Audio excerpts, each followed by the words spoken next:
పైకెత్తి చూపిస్తూ పాడబడుతున్నాం. వాక్యమును యాకోబుకు తెలియజేసినాయనే,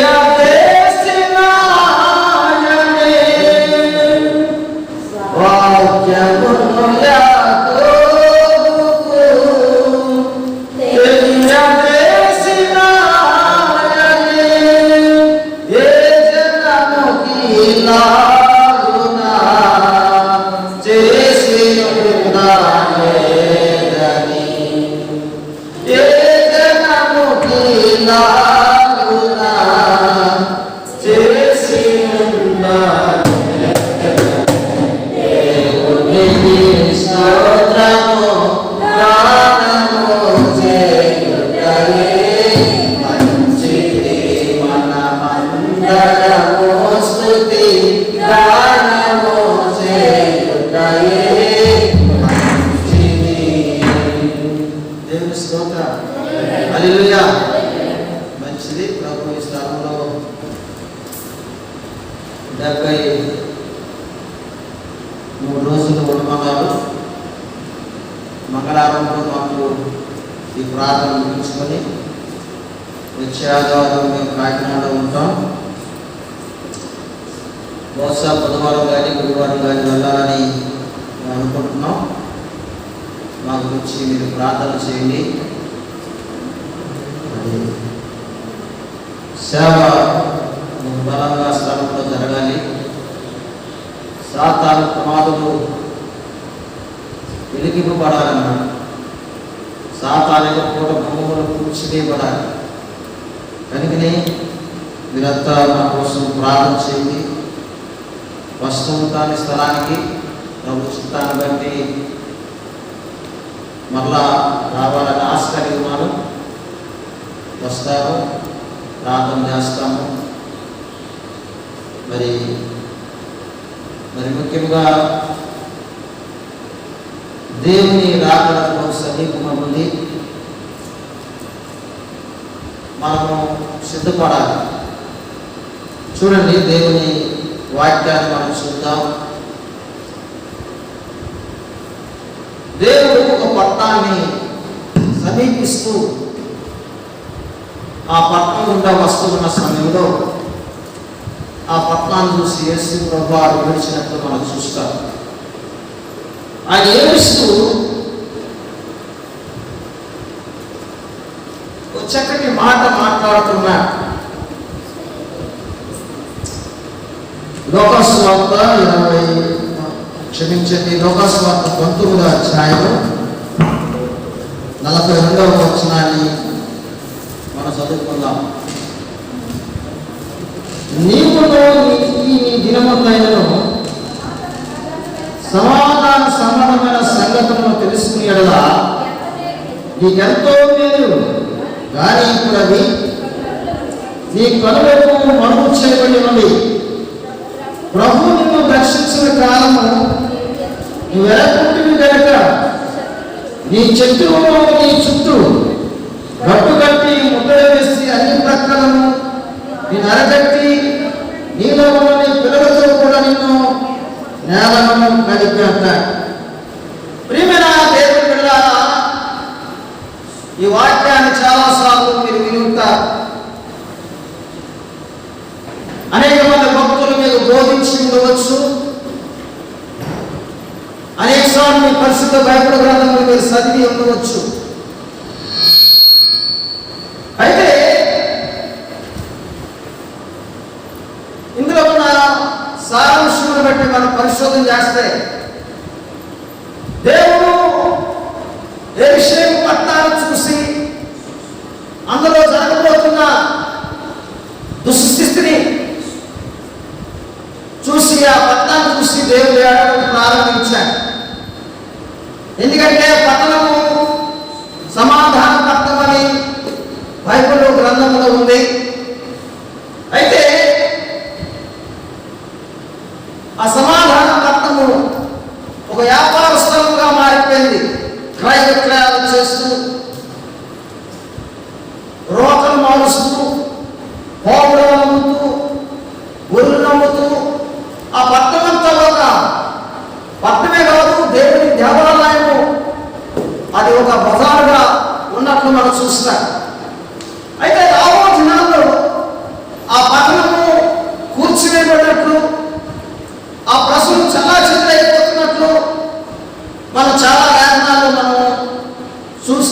వాక్యం చదువుకొని ఉంటాం.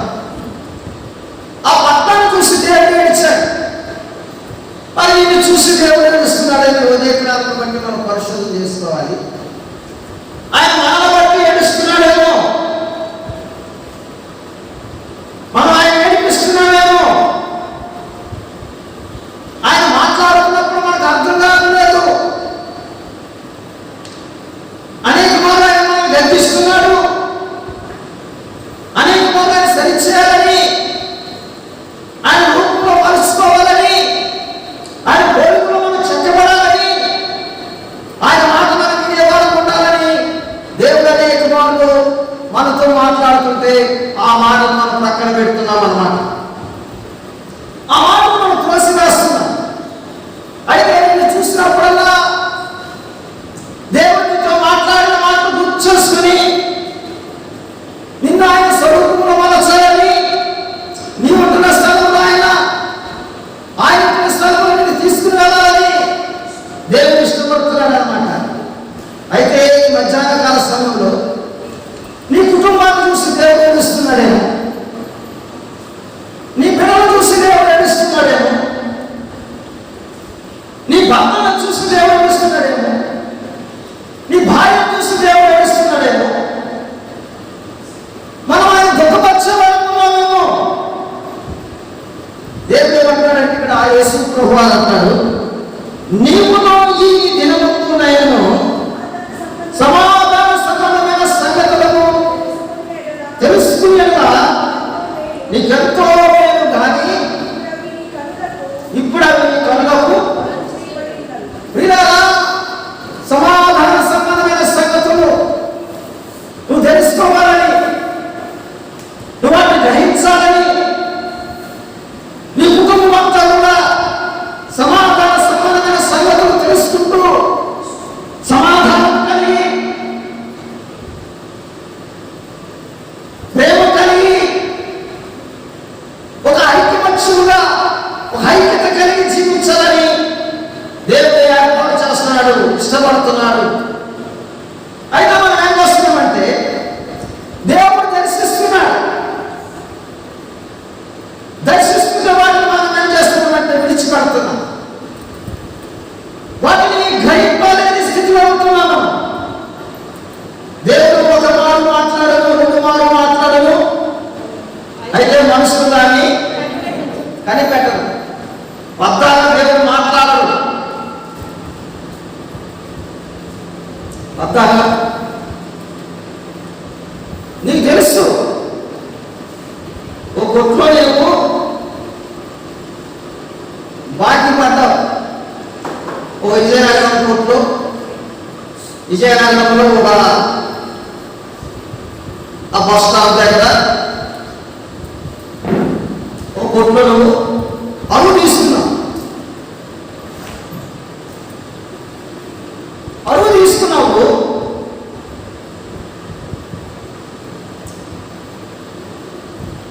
అరువు తీసుకున్న సంగతి నీకు తెలుసు. నీకు డబ్బులు ఎవరు కట్టలా. వాడు కూడా గుర్తుకాలను చూసి ఇవి కట్టలేడు అని చెప్పి ఇసిపోయాడు. నువ్వు 10,000 స్థలానికి వెళ్తున్నావు అటువైపు. దేవుడు కూడా నీకు మనకు చెప్తున్నాడు, దర్శనంలో నీకు చెప్తున్నాడు, కళలో మాట్లాడుతున్నాడు.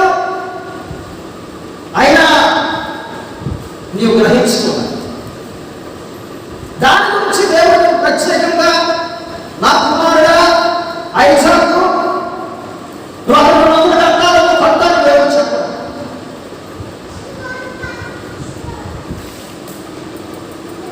నీకు తెలుసు, ఒకప్పుడు దేవుడిని కట్టించాడు, గొప్ప దేవుడిని ఇచ్చాడు, అక్కడ అర్థమని నీకు తెలియపరిచాడు. దాన్ని నువ్వు నిర్లక్ష్యం చేశావు, ఆ సంగతి మర్చిపోయావు.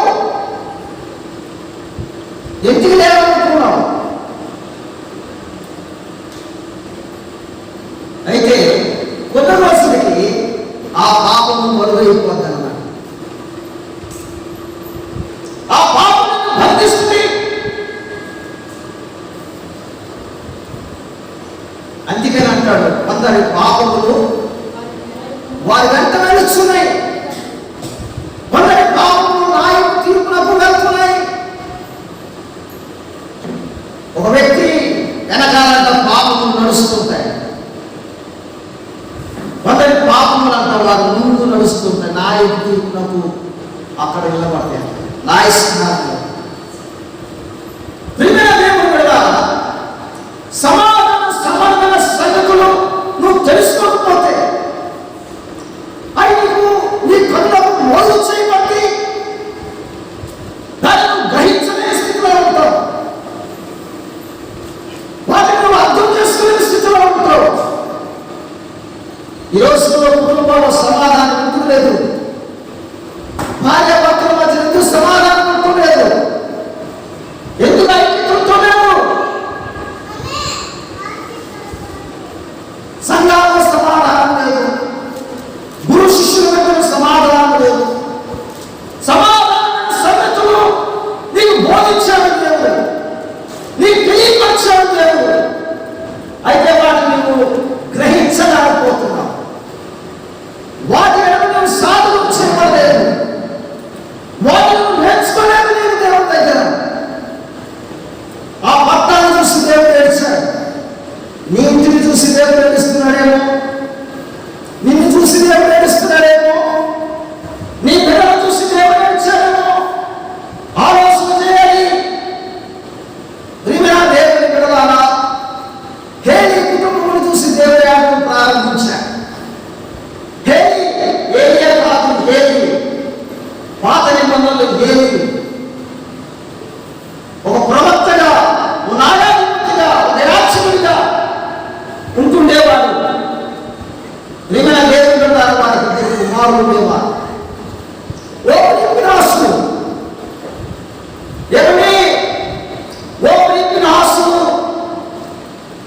ప్రత్యక్ష గుడారం చేస్తున్నారు. బొల్లు అర్పిస్తున్నారు. బలిపీఠాల మీద ఇశ్రాయేలు ప్రజలు, దేవుని ప్రజలైన వారు ఆ బలులు అర్పించే ఆత్మలు మీరేం చేసేవారంటే గుడకు మునిపే ఆ పొయ్యి మీద ఉంటున్నాయి యాజకుడిని పనివారిని తొందరపరిచి ఏం చేసేవాడంటే వారి యొక్క వాతావరణం తీసుకుని శరీర సంబంధులుగా, శరీరానుసారమైన మనసు గలవారుగా. మీరు ఇంటికి వెళ్ళి చదువుకోండి. సమూయేలు గ్రంథం 2వ అధ్యాయంలో చరిత్ర అంతా కూడా. వీళ్ళగా ఆ కుటుంబము పాత నిబంధన గ్రంథంలో దేవుని ఏడిపించారు. ప్రత్యక్ష గుడారంలోకి వచ్చిన స్త్రీలతో వ్యభిచారం చేయడం ప్రారంభించారు.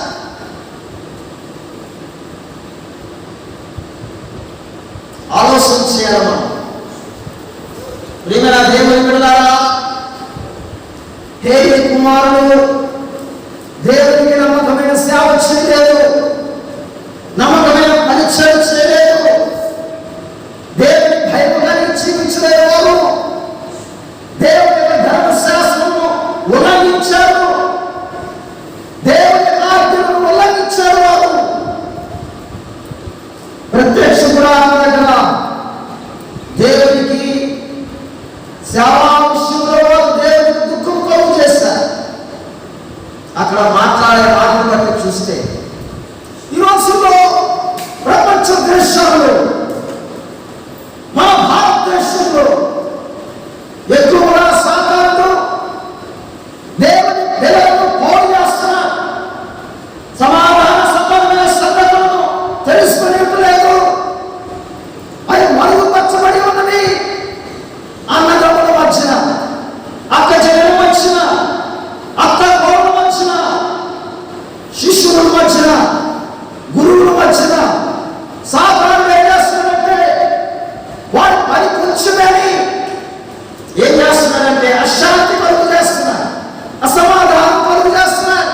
ఏ కుటుంబాల్లో చూసినా ఇద్దరే పోరాటాలే. ఏ కుటుంబాలు చూడు యుద్ధములే, పోరాటాలే. ఏమండి? పోరాటం, యుద్ధాలు, పోరాటాలు. ప్రియమైన దేవుని బిడ్డలారా, ఒక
గుర్తుకొస్తుంది కదా. దేవుడు ఏమన్నా బజార్లో లేదా షెల్ఫ్లో అంటాడు దేవుడు.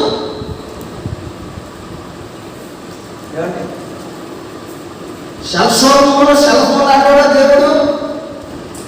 చెప్పండి.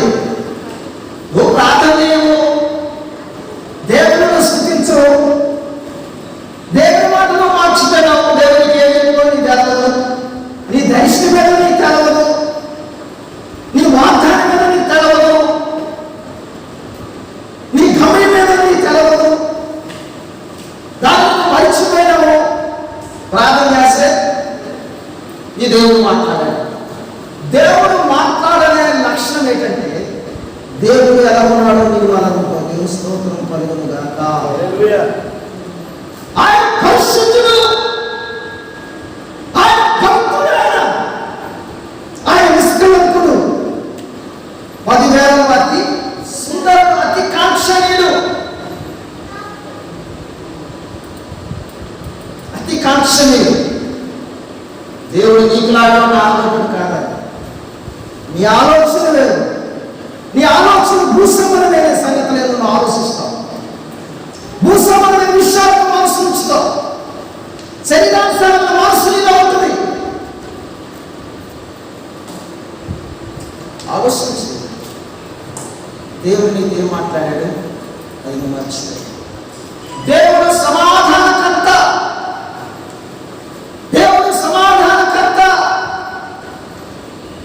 సమాధానం ఉండాలని, సమాధానాన్ని వెతికి పెట్టాలము, సమాధానం కలిగి జీవించాలి. ఏ ఇంట్లో చూసిన సమాధానం లేదు. ఒక అన్నయ్య ఉన్నాడంటే, నలుగురు అన్నదమ్ములు ఉన్నారంటే, నా తమ్ముళ్ళు ఉన్నారంటే సంతోషం లేదు కుటుంబాల్లో. సైతానుడు సమయం కొంచెమని సరిహద్దులో సమాధానం ఉండాలంటాడు. ఏంటి సరిహద్దులు? నీకు ఒక సరిహద్దు దేవుడు నియమించాడు, నీకు ఒక పొలిమేర దేవుడు నియమించాడు. ఆ పొలిమేరలో నువ్వు ఉండాలి, నీవు నీ కుటుంబం. దేవుడు నియమించిన హద్దులో, సరిహద్దులో నువ్వు నివసించాలి. నీ పట్టణానికి, నీ ఇంటికి సరిహద్దులు గోడ ఎంత శ్రేష్టమైందో, ఎంత విలువైందో నీకు దేవుడు నీ కుటుంబంలో, నీ భార్య భర్తల మధ్యన సమాధాన బంధము చేత నువ్వు కట్టబడాలి. దేవుస్తూ హల్లెలూయా, హల్లెలూయా. ఇక్కడ మనము ఆలోచన చేస్తే, హే కుమారుడు, దేవుని ఎరగని వారై వారి పాపము బహు గొప్పదైపోయిందంట. వారి పాపం బహు గొప్పదైపోయింది. ఏమండి, మనం అక్కడ చదువుకుంటే నాకు భయం పుట్టించే మాట ఉంటున్నారు. చూడండి,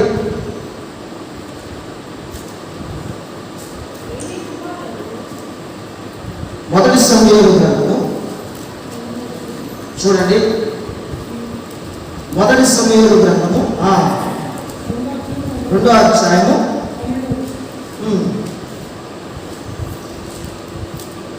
చదువు. చూడండి, దేవుని ఎవరమ్మా? దేవి కుమారుడు చదమ్మా. యెహోవాను ఎరగని వారై మిక్కిలి దుర్మార్గులైనది. ప్రేమనాథ దేవుడు విన్నారా? హే కుమారుడు, యెహోవాను ఎరగని వారై మిక్కిలి దుర్మార్గులైనారు. వీళ్ళు ఎక్కడ ఉంటున్నారు? మీరు ప్రత్యక్ష గుడారం దేవుని సేవ చేస్తున్నారు, యాచకత్వం చేస్తున్నారు. యాచక కుటుంబం ఇది. ఇలా ఇక్కడ నేను చెప్పే మాట ఏంటంటే, ఓ చక్కటి మాట చూడండి. ఏమనుందంటే 25వ వచనం చూడండి. నరునికి నరుడు తప్పు చేసిన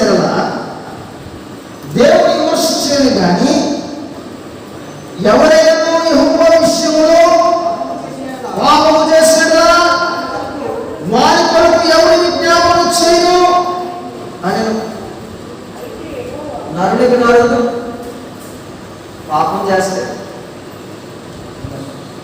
ఏం చేస్తారు? విమర్శన చేస్తారు.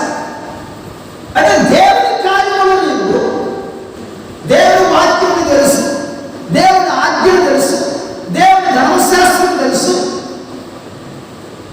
వాటి విషయంలో తొలగిపోతే ఎవరు విజ్ఞాపన చేస్తారు? ఎవరు విజ్ఞాపన చేస్తారు? బాగా గమనించండి. అట్టి విషయంలో దేవుడు ఏడవ ప్రారంభిస్తాడు. దేవుడు ఏడవ ప్రారంభిస్తాడు. ఈ భయంకరమైన విచార మనసు సేవకులు కూడా పట్టి పీడిస్తుంది, విశ్వాసం పట్టి పీడిస్తుంది. ఈ జీవితాన్ని దురాత్మ పాత నిబంధనలో రాజుల గ్రంథం ఉంటుంది. అహాబు భార్య, అహాబు భార్య, అహాబు భార్య యెజెబెల్. ఈ యెజెబెలు ప్రకటన గ్రంథంలోకి వచ్చేదైతే అదేం చేస్తుందంటే ఎప్పుడో 6000 సంవత్సరాల క్రితం జరిగిన సందర్భాన్ని చూస్తే కొత్త నిబంధనలోకి వచ్చేదైతే సంఘంలో ప్రవేశించేసి ఈరోజు నేను ఉదయం ఆలోచన చేశాను. ఏంటి మన గురి ఏంటి? మన గమనం ఏంటి? ఈ పాప ప్రపంచంలో మనం ఈ భూమండలంలో జీవిస్తున్నాము. మన కలిగిన మలినము, మన కలిగిన పాపము ఎలా విడుదల అవుతుంది?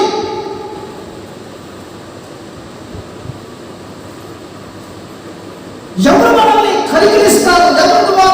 ఎవరి ద్వారా మనం బయటపడగలమని అనిపిస్తున్నాను. ఎవరు విజ్ఞాపనం చేస్తారు? చుట్టూ ఈ భూమండలం అంతా పాపంతో నిండి ఉన్నది. శరీరాస నేత్రాస జీవంలో అంత కల్మషమైపోయింది. ఏ మానవులో చూడు నెమ్మది లేని స్థితి, ఏ వ్యక్తిలో చూడు నెమ్మది లేని స్థితి.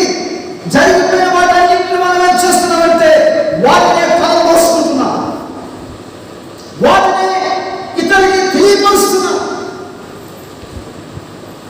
దీనికి తోడు శరీరాశలు మొదలవుతున్నాయి, లోకాశలు మొదలవుతున్నాయి. చనిపోయిన పాప పురుషులు మళ్ళా వారు బ్రతుకుతూ పాపంలో ఉన్న పాపాలను ఉత్పత్తి చేస్తున్నారు. వారు చూడు ఎంత చక్కగా ఉంది. ఒక రోజు మేము ఒక కోటానికి వెళ్ళాము. సంవత్సరాలు గారు నన్ను జేమ్స్ గారిని పంపించారు ఒక కోటానికి. అయితే నేను జేమ్స్ గారు పల్లెవాడ ఆశ్రమం, మోజెస్ గారు నగర పరస్నాలు ఆ కాలువలను పెట్టాడు. విశ్వాసం పూర్తి పెడితే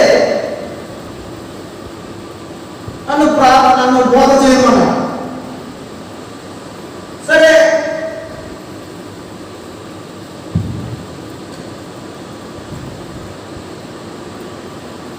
ఏం చెప్పాలి ప్రభు అని ప్రార్థన చేసి, జాగ్రత్తల గురించి చెప్పు అని స్వరం చెప్పడం ప్రారంభించిన దేవుని వాక్యం. పరిశుద్ధాత్మ నన్ను కాల్చడం ప్రారంభించాడు. పరిశుద్ధాత్మ ఒక మంట నాలో ఓ నింపుదల వచ్చేసింది.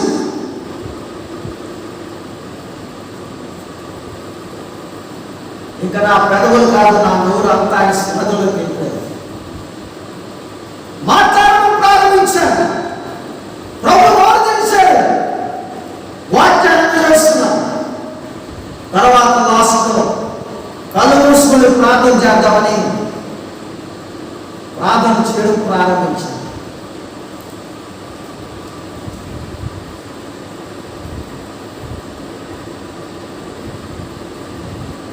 ఆ సమయంలో ఆశ్చర్యమైన కార్యం అవుతుంది. యేసు రాజుగా వస్తున్నాడు పాట పాడాడు. ఆ పాట పాడుతున్న దేవుని ఆత్మ అందరి మీద దిగి వచ్చేసింది. దేవుని స్తోత్రం పడగలడు. 2 గంటలు దేవుని ఆత్మతో గొప్ప ఆత్మ పరిశుద్ధాత్ముడు నీతుల గురించి పాపముల గురించి ఒప్పింపజేసే సత్యస్వరూపిగా ఆత్మ కుమ్మరింపబడ్డారు. అందరూ పాపంలో ఒప్పుకోవడం ప్రారంభించారు.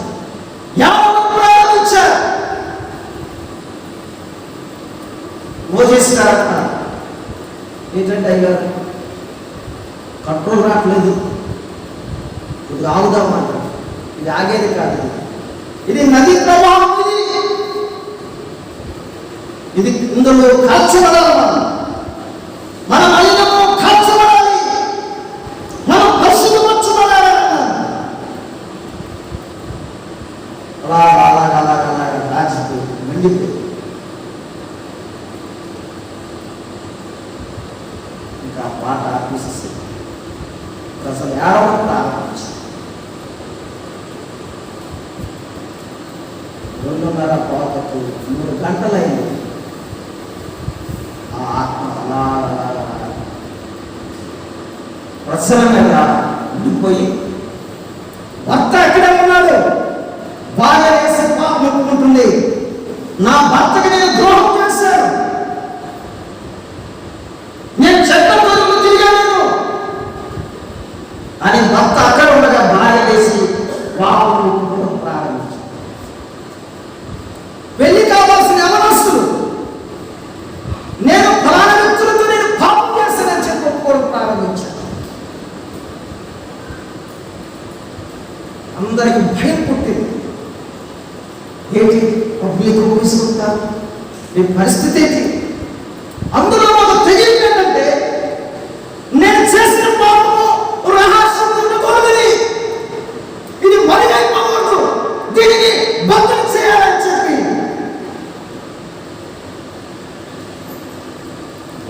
ఎవరొస్తుందని ప్రారంభించారు. వాయిస్ నేను పలానా సినిమా హాల్కి వెళ్ళాను, పలానా అమ్మాయితో వెళ్ళాను, నేను వాళ్ళతో నేను పాపం చేశాను, నేను భ్రష్టుని అయిపోయాను, గురించి చెప్పాడు, నా కళ్ళు తెరపడ్డవి, ఒక బలమైన ఆత్మను సంధించిందని చెప్పి లేవడం ప్రారంభించారు. అందరూ లేవడం ప్రారంభించారు.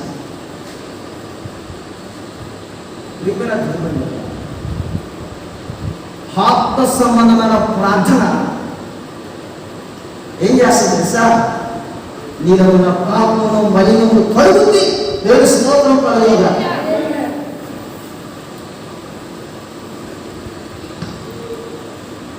అప్పుడు ఒక వ్యక్తి నాతో మాట్లాడుతుంది. అసలు విషయానికి వస్తుంది. ఎంత జరిగింది కావాలంటే మోజెస్ గారు ఉన్నారు, మన మధ్య జేమ్స్ గారు ఉన్నారు, వడ్లవాడ ఆయన కూడా ఉన్నారు. అడగండి మరి అప్పుడంటే ఇలాంటి షూటింగ్ తీసే అవ్వడం లేదు కాబట్టి లేకపోతే ఆ సన్నివేశం మర్చిపోయిన కూడా జరగదు. సత్యస్వరూపిగా ఆత్మ మనలో నివసించినప్పుడు, ఆ పరిశుద్ధాత్మతో నింపబడినప్పుడు, పరిశుద్ధాత్ముడు నేను ఏం చేస్తానంటే యేసు ప్రభువుకి పెళ్లి కుమార్తెని అలంకరిస్తాడు. నీలో ఉన్న లోపాన్ని, నీలో ఉన్న వస్తుని, నీలో ఉన్న కల్మషాన్ని కడిగి నిన్ను ఒక సౌందర్యవంతురాలుగా చేస్తాడు. దేవుని స్తోత్రం కలుగును.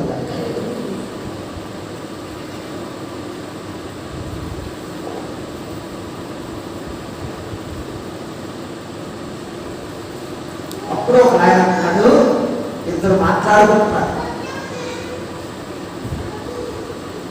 మాకు వినబడుతున్నాయి, చూడు చూడు ఆ అమ్మాయి ఎంత అందంగా ఉందో, ఇప్పుడు దాకా ఆత్మతో కాల్చబడ్డాడు కదా, భయపడ్డారు. ఆత్మతో నింపబడిన వారు, కాల్చబడిన వారు భయపడే ఆత్మ కూడా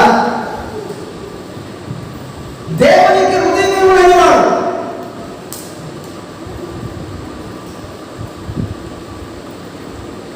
దేవునికి సంబంధం లేనివాడు. ఒక చక్కటి స్త్రీని చూసేది, ఆ మందాన్ని చూసేది మా ఎంత అందంగా ఉందో, చాలా అందంగా ఉంది.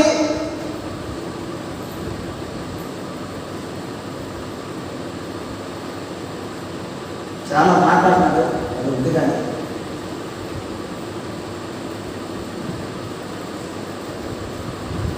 ఆలోచన చేయి.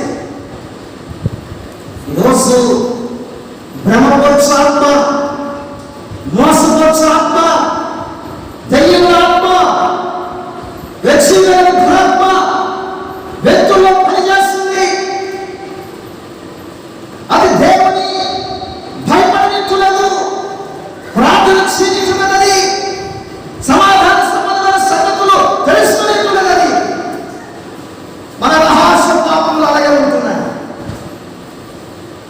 మన రహస్య పాపములు ఏం చేస్తుందంటే సంచిలో భద్రపరచబడుతున్నాయి. ఆ సంచి చిరిగిపోతేనే సమరశ్రీ తల్లి ఎండ మధ్యాహ్నం పూట ఆ బావి దగ్గరికి వెళ్ళినప్పుడు, దేవుడు దర్శించినప్పుడు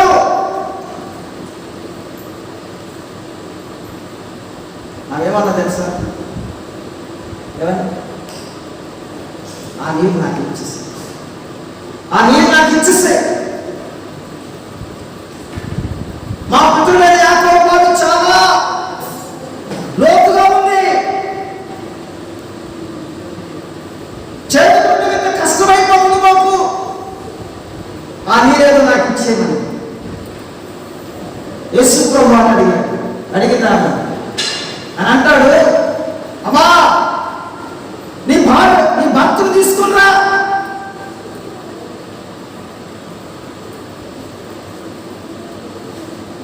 వాక్యం చెప్తుంటే అమ్మగారు ఉన్నారు, అయ్యగారు చాలా మంది ఉన్నారు. ఆ బైబిల్ తీయాలి, ఆ ప్రవాహంలో మీరు కొట్టుకుపోవాలి.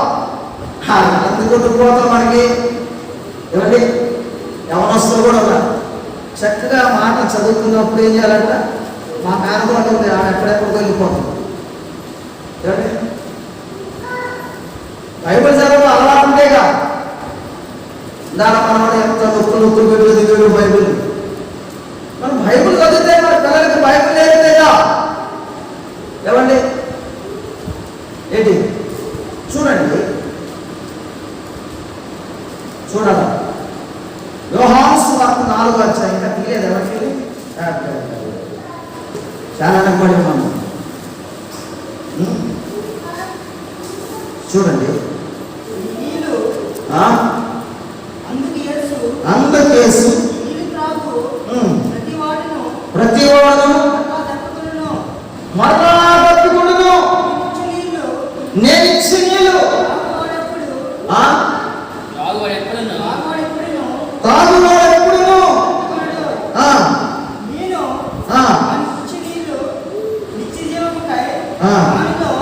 నేను వానికి ఇచ్చి నీళ్ళు ఇచ్చి జీవునకై వారిలో నీటి ఒడ్డుగా ఉన్నదని అప్పుడు అంటది. చూడండి, ఆ స్త్రీ ఆయనను చూచి అయ్యా తప్పిపోతున్నట్లును చేతులకి దూరం రాకున్నట్లును ఆ నీరు నాకు దయచేయమని అడిగా యేసు వెళ్ళి నీ పెనిమిటిని తీసుకుని ఇక్కడికి రమ్మని ఆమెతో చెప్పాను. ఆ స్త్రీ నాకు పెనిమిటి. అప్పుడేమంటాడు తెలుసా? నీవు సత్యమే చెప్పింది. ఇప్పుడున్నవాడు కూడా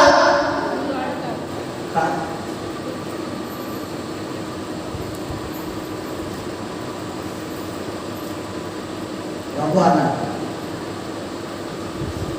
ఇప్పుడున్నవాడు కూడా వాడు కాదు. ఏమేం చేసింది? కొండ విడిచిపెట్టి సమరయ ప్రాంతంలోకి వెళ్ళిపోయింది. దేవుడికి తెలుసు ఎవరిని రక్షించాలో, ఎవరిని వాడుకోవాలో దేవుడికి తెలుసు.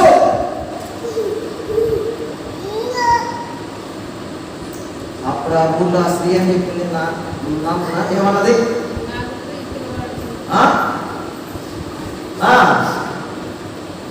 అక్కడ ఏం రాయకూడదంటే, లేదా నేను చేసినవన్నీ నాతో చెప్పిన వాడిని నేను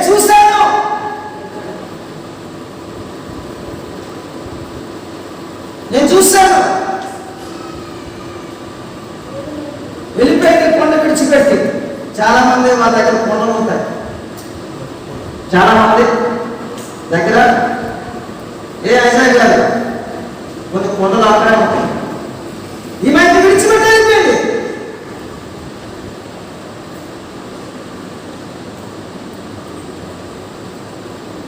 నువ్వు ఒక కొండవి ఎప్పుడు పగిలిపోతావు మనకు తెలదు.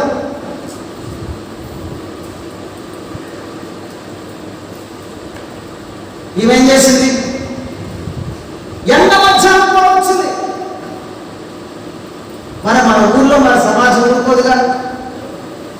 ముందు పెళ్లి చేసుకుంది, వాడిని విడిచిపెట్టింది, 5 నెలలు చేసుకుంది, 5 నెలలు కాకుండా 6 కూడా 6 కూడా. మరి ఇటు తప్పులు చేస్తే అమ్మలకు ఊరుకోరుగా, ఆమె ఆగిపోసుకుంటారుగా. ఇప్పుడే మన కళ్ళు ముందే జరిగితే ఎంత ఫాస్ట్గా వెళ్ళిపోతుంది సార్, సెల్ ఫోన్ కన్నా ఫాస్ట్గా వెళ్ళిపోతుంది. ఈ ప్రపంచంలో బాగా పరిగెట్టిదే ఏంటి? కరెంటును, టెలికమ్యూనికేషన్. ఇప్పుడు మీడియా వచ్చింది ఏంటి, ఛానల్స్ వచ్చింది. ఇక్కడ జరిగేది ప్రపంచ దేశంలో వెళ్ళిపోతుంది. కుటుంబం ఏంటి అన్నీ. ఇప్పుడు అదే దానికన్నా స్పీడ్ ఏంటంటే, ఒక 4 స్త్రీల దగ్గర ఒక వ్యక్తి పాపం చేసినట్టు కనబడితే ఆ 4 స్త్రీల నోటి నుంచి అలాగా వెళ్ళిపోతుంది. సంఘంలోకి, కుటుంబాల్లోకి, ఎక్కడైనా భద్రాత్మ పడిపోవాలి. ఆ కొండ ఎక్కడ ఉంది? ఆ కొండ విడిచిపెట్టలేదు మనము. ఆ కొండ నింపేస్తున్నాం. అందులోనే ద్వేషం, అందులోనే కోపం, అందులోనే ఈర్ష, అందులోనే అసూయ, అందులోనే జాగ్రత్త, అందులోనే విచారం, అందులోనే పాపం, అందులోనే గర్వము, అహంకారము, శరీర కార్యాలన్నీ స్వస్థమైతే కొండ నిండిపోతుంది. అది పాపం అనే కొండ. అయితే ఈ స్త్రీ పాపం అనే విచారం ఊగినప్పుడు జీవిస్తున్నాయి. కొండని విడిచిపెట్టి నేను చేసిన వాడిని నాతో చెప్పిన వాడు నేను చూశానండి. ఎంత దళితండి. ఆ తల్లి పరలోకం వచ్చేసింది. ఆ తల్లి పరలోకానికి చేరిపోయింది. సమరయ స్త్రీ ఆ ఊరు వాళ్ళందరూ పరిగెత్తుకుని వచ్చారు. అక్కడ రాయబడిన మాటను బట్టి చూస్తే నాకు అంత హృదయం స్పందిస్తుంది అన్నమాట. ఏమన్నట్టు చూడండి,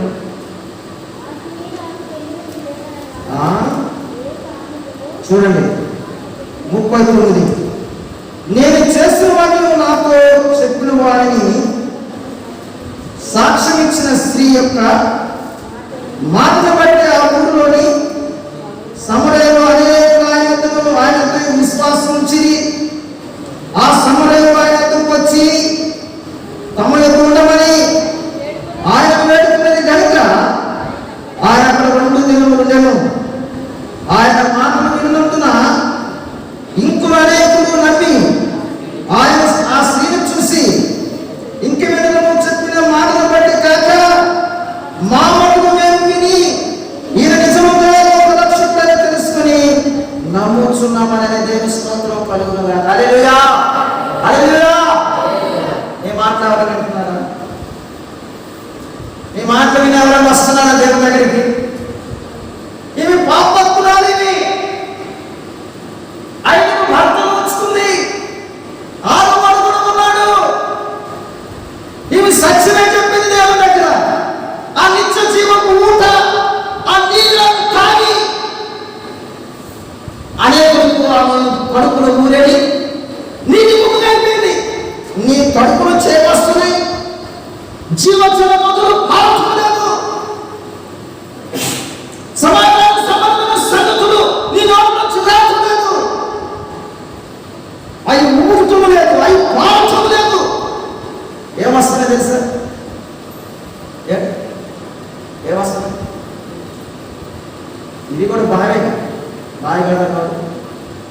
యాకోబు ఏమన్నాడు? ఒక బావిలోనే తీయని నీరు చేతి నీరు ఊరుతున్నాయి. నీ నోట్లో స్తుతి చేస్తున్నా, నీ నోట్లో ప్రార్థన చేస్తున్నా, ఎదుటి వాళ్ళు శ్రద్ధిస్తున్నా. నా దేవుడు చెప్పాడు.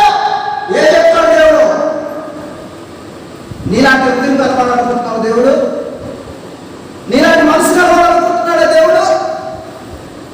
మరి ఆయన చెప్పాడు, నీకు ఎలా చెప్తాడు? దానికి ఎవరిని ఉద్దేశించుకోదా? నా దగ్గర చాలా మంది వస్తారు.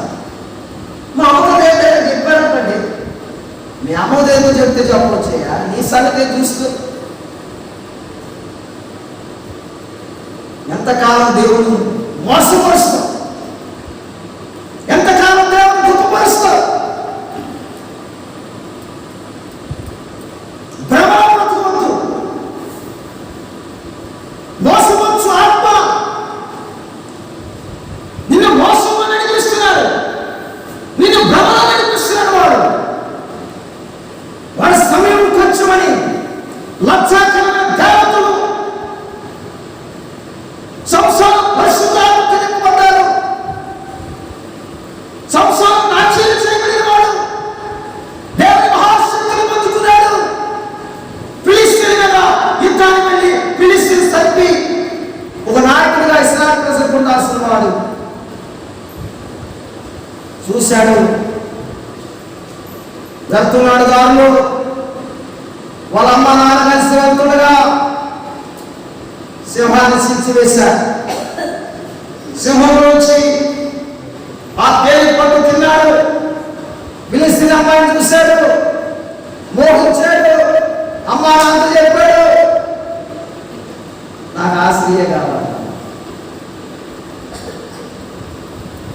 దేవుడు నిన్ను ఎందుకు పిలిచాడు? నువ్వేం చేస్తున్నావు? దేవుడు నిన్ను ఎందుకు రక్షించాడు? అగ్నిగుణం నుంచి నువ్వు వేరు చేయబడాలని, పాపము శాపము నుంచి వేరు చేయబడాలని, నిత్య నాశనం నుంచి నువ్వు విడిపింపబడాలని. ఈ లోకంలో దేవుడు నిత్య జీవ ఊటలతో నింపాలని దేవుడు ఇష్టపడతాడు. అయితే దేవుని సంకల్పాన్ని, దేవుని యొక్క ప్లాన్ నువ్వేం చేస్తున్నావంటే దానిని నీవు నాశనం చేస్తున్నా. దేవుని ఉద్దేశాన్ని నెరవేర్చకుండా సమకాకుడు నీవు నీ భోగచ్చ నిమిత్తం, నీ పాపము నిమిత్తం, నీ చెడ్డ తలపుల బట్టి దేవునికి నువ్వు దూరం అయిపోతావు. మళ్ళీ ప్రార్థనలు చేస్తాం, ప్రభువా నేను ఏ పాపం చేశాను, ప్రభువా నేను ఏ పాపం చేశాను, ఎందుకు దూరం అయిపోయినావు?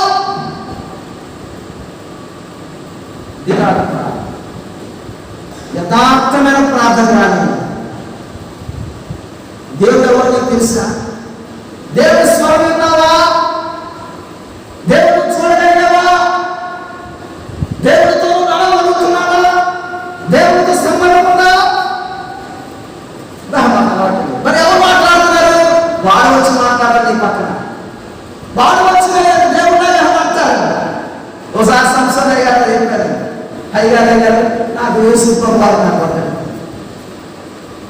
అలాగా యేసు ప్రభువారు కనపడ్డా? మంచిదే. పాపం ఆయన కూడా అలసిపోయినట్టున్నాడు, ఎక్కడ కూర్చొని వచ్చినట్టున్నాడు. ఏం కనపడ్డాడు? నా దర్శనం చెప్పాడు. యేసు ప్రభువారు కనపడ్డాడని ఓ సంతోషం వచ్చేసి యేసు ప్రభువారు కనపడాలంటే ముందు మన ప్రవర్తన మారాలి. ఆయన గుణలక్షణాలు రావాలి, పరిశుద్ధత కావాలి. ఆయన వచ్చి నీ సూపులు పరిశుద్ధంగా ఉంటాయి, నీ మాటలు పరిశుద్ధంగా ఉంటాయి, నీ తలపు పరిశుద్ధంగా ఉంటుంది, నీ నడవడి మారిపోతుంది. ఆయన అన్నాడు, నిజమయ్యా యేసు ప్రభువారు కనపడ్డా అన్నాడు. అవునండి అన్నాడు. లేదు లేదు యేసు ప్రభు కనపడలేదు అన్నాడు.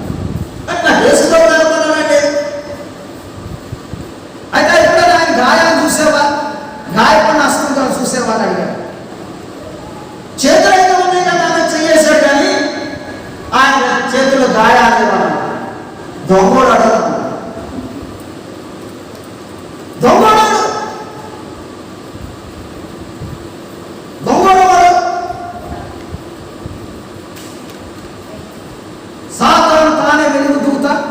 వేసుకుని మనుషులను మోసపరుస్తున్నాడు. బాగా వినండి భక్తులారా, పౌలు గారు అన్నాడు, యుగ సంబంధమైన దేవత అవిశ్వాసము మనోనేత్రములకు వృద్ధి చేస్తుంది. నీ కళ్ళకు మరుగైపోతున్నాయి, మరుగు చేయబడుతున్నాయి. ఏది దేవుడికి తెలవకుండా, ఏది దైవానికి తెలవకుండా భ్రమలో బ్రతుకుతున్నాడు, భ్రమ పరుస్తున్నాడు. ఎలా భ్రమలో బ్రతుకుతావు? పాపం వల్ల కలుగు భ్రమలో నీవు బ్రతుకుతున్నావు. నీవు ఒక నూతులోనే తీయం నీరు, చేతి నీరు ఊరునా ఒక నాలుగు నుండే నువ్వేం చేస్తావు? దేవుడి కోరికలో పుట్టినారు, నువ్వేం చేస్తావు? చంపిస్తావు. మరి నువ్వు ఆశం కాదు. మళ్ళా బైబిల్ కొట్టుకుని తెల్లా చీర కట్టుకుని పెద్ద బైబిల్ కొట్టుకుని ఎక్కడికి వెళ్తావు? ప్రార్థన గదిలో కూర్చొని ఎక్కిలి పెట్టి ఏడుస్తావు. అక్కడేమైపోయింది? క్రైస్తవులు కూడా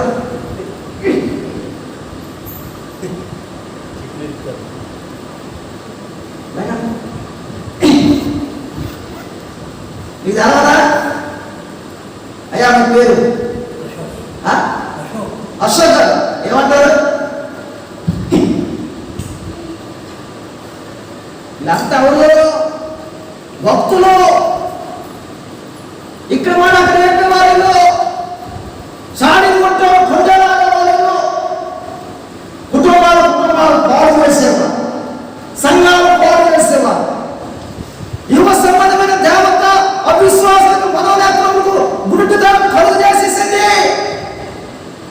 మేలుకో, సమాధాన సంబంధమైన సంగతులు తెలుసుకునే ఎంత మేలు అవి నీ కళ్ళకు మరుగు చేయమండి. మరుగైపోయింది దేవుడు, నీ పాపాలు మరుగైపోయినాయి. ఎంత ప్రార్థన చేసినా రాకుండా నీ పాపాలు గుర్తు రాకుండా కడిగినే నేను పాపంలో జీవించిన, వ్యభిచారంలో జీవించిన, ఆరులో ఉంచుకున్నా. యేసుతో మాట్లాడుతూ ఆ ధైర్యమైన మాటలు, ఆ నశించిపోతున్న స్త్రీని రక్షించాలని దేవుని యొక్క అభిలాష చూస్తా. ఆ జీవపు మాటలు ఆమె హృదయంలో తిన్నప్పుడు ఆ హృదయం పగిలిపోయింది. ఆ పాపం అనే కొండను విడిచిపెట్టి సమయ ప్రాంతంలోకి వెళ్ళిపోయింది. అప్పుడు వాళ్ళందరూ తీసుకొచ్చారు. అంటున్నారు, ఇక నీతో పని మాకు. 2 రోజులు ఉన్నప్పుడు దేవుడికి ఎన్నో విషయాలు చెప్పుకుంటాడు. నువ్వేం చేస్తున్నావు? నీ నోటి మాటను బట్టి నువ్వేం చేస్తున్నావు? తీర్పు తీరుస్తున్నా, ఇతరులు తీర్పు తీరుస్తున్నా. నేను ముగిస్తున్నాను.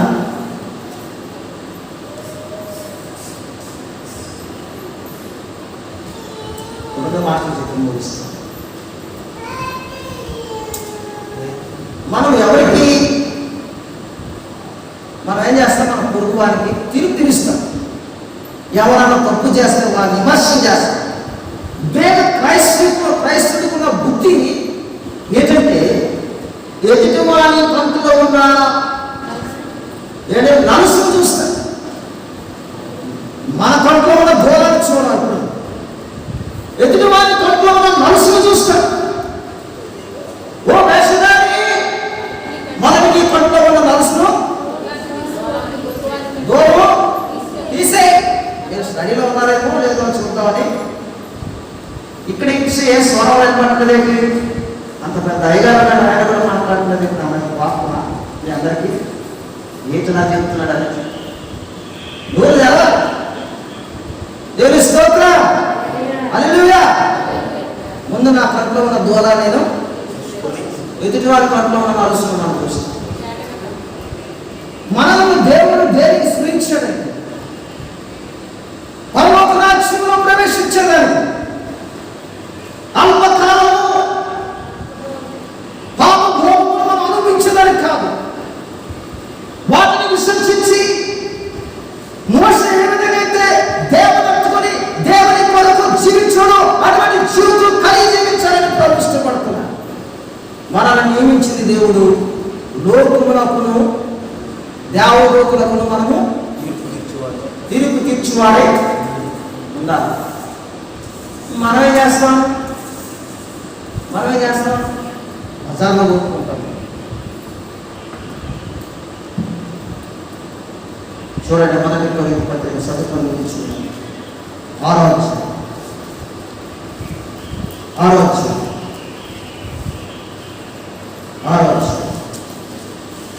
మొదటి వచ్చింది.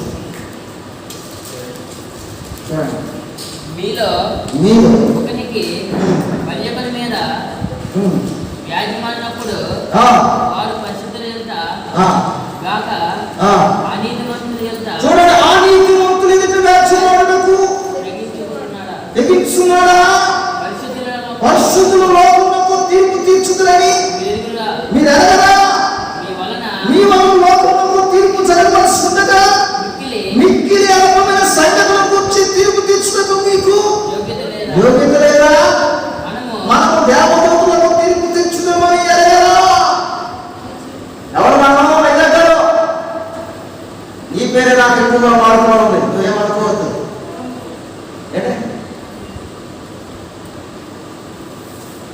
ఎవరు మనం? ఎవరు? లోకములకు తీర్పు తెచ్చాను. మనం ఇతరుల తీర్పు తీరుస్తుంది చెప్తాం. రోమపత్రిక అంటాడు, మనుషుడా నువ్వెవరైనా సరే నిరుత్తుడు అయినా నువ్వు తీర్పు తీర్చు. మనుషుడా, నీవెట్టి తీర్పుడు గురించి చేస్తున్నావు, ఆటనే నువ్వు చేస్తున్నావు. దేవుని తీర్పు తప్పించుకుందువా? మనకు అలవాట్లేదు బయట తీయలేదు. అది ఎక్కడుందా? మనకు తెలవదు. ఎక్కడుందమ్మా? అమ్మగారు అదే మనకు తెలవదు. మన చదువుకోవడం ఎప్పుడు సెల్ ఫోన్ కావాలి మనకి. మా సెల్ ఫోన్ చేస్తున్నాయి, ప్రకృతి చక్రంలో చిచ్చు పెడుతున్నాయి, సంఘాలు పోరు చేస్తున్నాయి, కుటుంబాలు సమాజాలు పోరు చేస్తున్నాయి. ఏమంటాడు?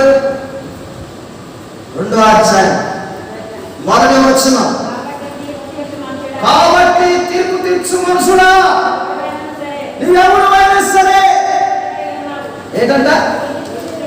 నిరుత్తుడు అయినావు. దేని విషయంలో తీర్పు తీర్చున్నావు? ఎదుటివానికి నీవే నేరస్తుడని తీర్పు ఏంటంట? నువ్వెవరైనా సరే, తిమోతి అవ్వచ్చు, లేకపోతే ఐజాబ్ గారు అవ్వచ్చు, లేకపోతే అసలు గారు అవ్వచ్చు. నువ్వెవరైనా సరే ఎట్టి వాటిని గురించి నువ్వు తీర్పు తీరుస్తున్నావో అట్టి వాటిని చేయుచున్న మనుషుడా. మనం లోకమునకు తీర్పు తెచ్చాలి, దేవదూతలకు తీర్పు తెచ్చాలి. ఈసారి 12 గోత్రముల వారికి తీర్పు తెచ్చాలి మనము. అందుకనే దేవుడు మనల్ని మట్టి పురుగు, ఈ మట్టి గతంలో నిత్యుచ్చేవాని దేవుడు ఉంచాడు.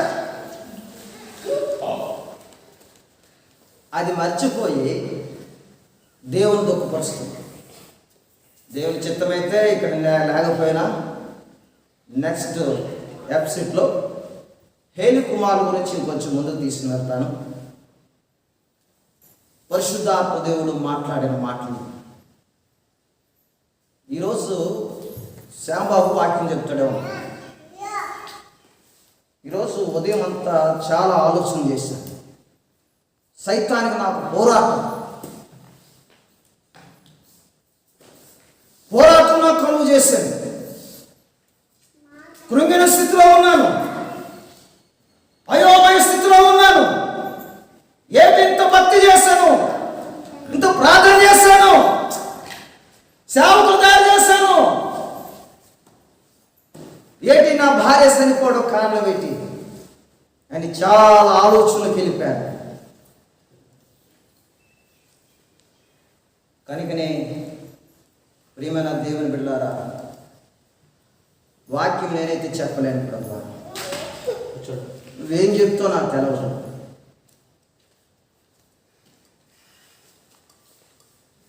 ప్రభు, నేను నిలబడ్డ నిలబడ్డాను, వాక్యం తీసుకొని పక్కన చెవులో చెప్పడం ప్రారంభించాను.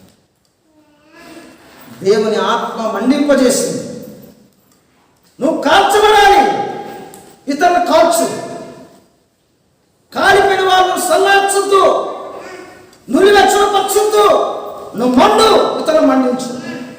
యోహాను ఏమంటాడు? కాలుతున్నా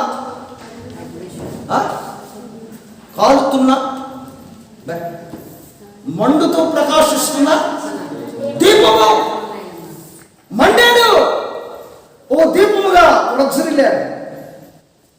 మనమంతా ఏం చేస్తానంటే మాటలతో నిరాశపరుస్తున్నాం. ఏదన్నా ప్రార్థన ఉన్న ఒక మాట 2 మాటలే. 24 గంటలు కూర్చొని మాట్లాడితే మీకు ప్రార్థన ఎక్కడ వస్తుంది? ఏంటి మాట్లాడేదానిక మనంత దూరం వచ్చింది? ఎక్కడైనా సరే నా పరిస్థితి ఏంటి, నేను ఎలాగున్నాను, ఈరోజు నేను పరలోకానికి వెళ్తాననే భయం నీకు రావాలి. నేను చేస్తున్న ప్రార్థన దేవుడు వింటున్నాడా? నేను చేస్తున్న ప్రార్థన ఆయన వింటున్నాడా అనే భయం నీకు రావాలి. భయం నోటితో దేవుడు మాట్లాడతాడు, భయం లేని వాడితో దేవుడు మాట్లాడతాడు. కనుకనే ఏలీ కుమారులు దేవుని దుఃఖపరిచినట్టు చూస్తారు. అందుకని అంటాడు, పరిశుద్ధాత్మను దుఃఖపరచుకుని సమస్తమైన దేశమును, సమస్తమైన కల్మషమును, విరివీగుచున్న దుష్టత్వమును మాని. ఎక్కడంటది? యాకోబు పత్రికలు అంటాడు. ఎఫెసీ పత్రికలు ఏమంటాడంటే ఏంటి? పరిశుద్ధాత్మను దుఃఖపరచుకుని సమస్తమైన ద్వేషము, ఏమండి అక్కడ రాస్తాడు, అక్కడ వచనాలు ఉంటాయి కొన్ని. సమస్తమైన ద్వేషం, కల్మషం, వాటన్నిటిని విసర్జించమంట, వాటన్నిటిని విడిచిపెట్టమంట. కనుక నేను పరిశుద్ధాత్ముడు దుఃఖపరచబడకూడదు. పరిశుద్ధాత్ముడు ఎప్పుడు దుఃఖపడతాడంటే నీలో ఉన్న కోపము, నీలో ఉన్న అసూయ, నీలో ఉన్న ద్వేషం ఏం చేస్తాడంటే పరిశుద్ధాత్ముడు పక్కకి వెళ్ళిపోతాడు. మీరు ఇంటికి వెళ్ళి చదువుకుని 4:30-31 ఉంటుంది ఎఫెసీయులకు రాసిన పత్రిక. యాకోబు పత్రిక 1:19 నుంచి ఉంటుంది. సమస్త కల్మషం విరివిగుచున్న దుష్టత్వమాని మీ లోపల నాటబడిన మీ ఆత్మను రక్షించుకున్నటకు శక్తి గల వాక్యమును సాత్వికం తాగీకరించండి. బైబిల్లో చదవలేదు. కనుకనే ఆ పట్టాన్ని చూసి దేవుడు ఏడ్చాడు. నిన్ను చూస్తే ఏడుస్తున్నాడేమో దేవుడు. మీరు మాట్లాడుకుంటుంటే దేవుడు ఏడుస్తున్నాడేమో. ఆలోచన చెయ్యి. నువ్వు దేవుని ఏడిపిస్తున్నావా? దేవుని ఏడిపిస్తాడు. సైతాన్ కూడా నవ్వుతూ ఉంటాడు. వాడిని ఏడిపించాలి, వాడిని దేవుని సంతోషపరచాలి. అప్పుడు నీవు పరలోక సంబంధమైన ఆశీర్వాదాలు పొందుకుంటావు. అందుకనే ఆయన పట్టణాన్ని చూసి ఏడ్చాడు. సమాధాన సంబంధమైన సంగతులను తెలుసుకునేంతా మేలు అవి నీ కనులకు మరుగుపరచబడ్డాయి. ఏడవండి, దేవుడితో సంబంధము కలిగి ఆ మరుగుపరిచే పాపం ఏంటి ప్రభువా? నాకు గుడ్డితనం కలుగు చేసే పాపం ఏంటి? ఏది నన్ను నడిపిస్తుంది? ఈ రాత్రికాల సమయంలో, ఈ మధ్యాహ్న కాల సమయంలో ఎవరు నన్ను నడిపిస్తున్నారు? నా స్థితి ఏంటి ప్రభువా? భూలోకంలో ఎన్నో విపత్తులు వస్తున్నాయి. ఇంకెప్పుడు వదలేదంట. చంద్రుడు చాలా దగ్గర అయిపోయాడంట. ఇంకా మనకు వర్షాకాలం వర్షాలు కాదు, ఇప్పుడు వర్షాలే పడుతుంటాయి. విపత్తులు సంభవిస్తున్నాయి. సృష్టి మానవుడు తిరుగుబాటు చేసింది. సృష్టి మూలుగుతుంది. దేవుని దినరాత్రుల కొరకు ఎప్పుడు వస్తావు ప్రభువా? మనుషులకు ఎప్పుడు తీరుస్తావు? ఈ భూలోకాన్ని పోలు చేస్తున్నారు మనుషులు అని భూమి మొరపెట్టుకుంటుంది.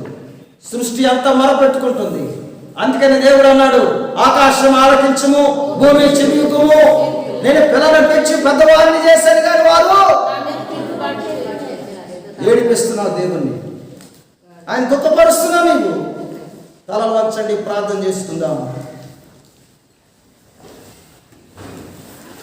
ఒకసారి పరిశోధన చేసుకోండి.